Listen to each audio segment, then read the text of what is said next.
Docking panels here with photos so you can sort of have a close look. One of the things I didn't talk about is separating the gold out from other materials was often done using mercury. It's really dangerous, but mercury would take up the gold, and then you could heat it, it would evaporate off, leaving the gold in the bottom of the retort. And then you recollect your mercury to reuse it. Mercury causes neurological diseases in humans and in salmon, and getting it out of the environment is really difficult. I once had a mercury spill in the basement of this museum because I didn't realize that barometers don't have corks in the end because the air pressure has to come in and force the mercury around. And we made the mistake of putting the barometer flat on some ethafoam on a cart with 3 shelves. And we rolled it into position. I looked over and the ethafoam was like that, and all of a sudden, plunk! Just a little drop of mercury, but when it hit the floor, it would scatter. So that triggered for us an emergency in a very small area. So we had to bring in specialists on it. What we learned about it as an institution is we flag all our mercury in our collections. We have to become aware. And as you have collections and times change, you learn more and more about your collections. So we're constantly updating. So we're all up on mercury. That was many years ago. Was arsenic used with gold as well? Yeah. I'm not sure. Yeah. I'm not sure. Yeah, it was. Yeah. Yeah.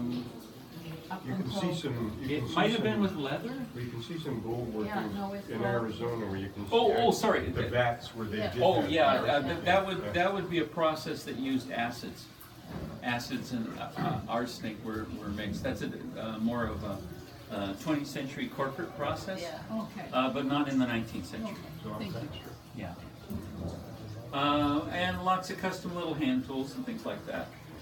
When we took things out of the gallery to put it in the Gold Rush gallery, we did a temporary revisit here. We were talking about whether we can get that water monitor back into the case up above. We'll see how time goes and the larger model cart. But I thought people, since we took all the gold away, I worried about people seeing gold. That little nugget on that map is very tiny, but the pin shows where it was found in the map of Barkerville. And that was an interesting nugget because the person who found that kept it for a good luck piece for the rest of their life. And so we know who found it, where they found it, and how long they kept that nugget without selling it, melting it, or doing anything else with it. And it came to us. And did he have good luck? Yeah, how old was he when he died? 23? No, I think into his 80s and 90s. Oh, okay. But another big strike, well, like Billy Miner, no. I'm always looking for that second chance. Pipes, that little coupling, some of the pipes that are done, for drainage and so forth, they're simply made out of wood. If you need a seal for pressure, you cut it out of an animal hide, use leather as instead of rubber as a seal. These little pans, the bloat pans, are quite interesting. It's winter and you got bags full of dust and it's all mixed up and it's too small to really take to the gold commissioner. And so you spend the winter in your log cabin or your tent with blow pans where you put it in with the dark sand and you literally blow. Because the gold isn't going to go anywhere. The sand is all going to blow away. So those were used a little bit, not too often. The film footage is from the 1930s. In the Depression, the government set up a training school for how to be a gold miner. And what I liked about that original footage is the techniques they're using are not that different from the 1860s, the 1870s, and the camps being run by old gold miners that are showing the kids how it's done. And it's circa 1935, but they're standing in the sloughs and working everything.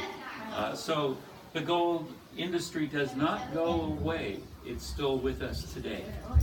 And of course, you can see all those TV shows about gold rushes today. And So we those decided schools were literally to designed so that people could make a living. Like that, it was Yeah. a depression. It Yeah, was you sign up, you get economically. into the school, well, you come out here and you take this course for a couple of months, you'll have the skill sets, and then off you go. You've got a free miner's certificate, you can go anywhere and look for gold.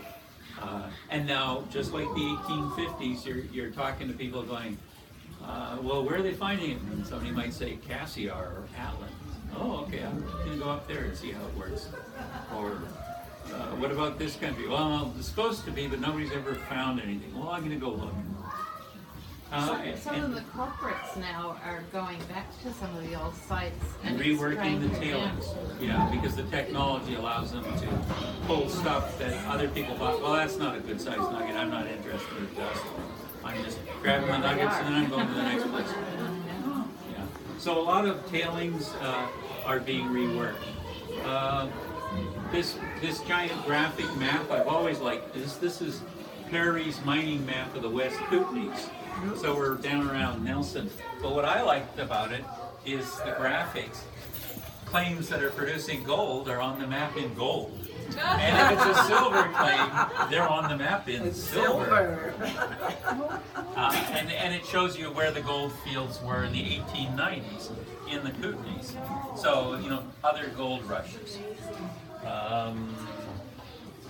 Lorne, is gold usually just found on its own, or are there other types of metals with it? Actually, for the smelter at Kimingco, whose main products were lead and zinc, 1 to 2% of what they got when they smelted for lead and zinc were gold and silver, in very small quantities.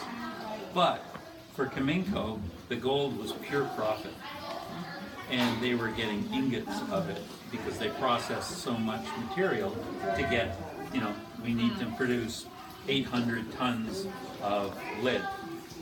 Oh, look, we've got $30,000 worth of gold. Well worth extracting that as a byproduct.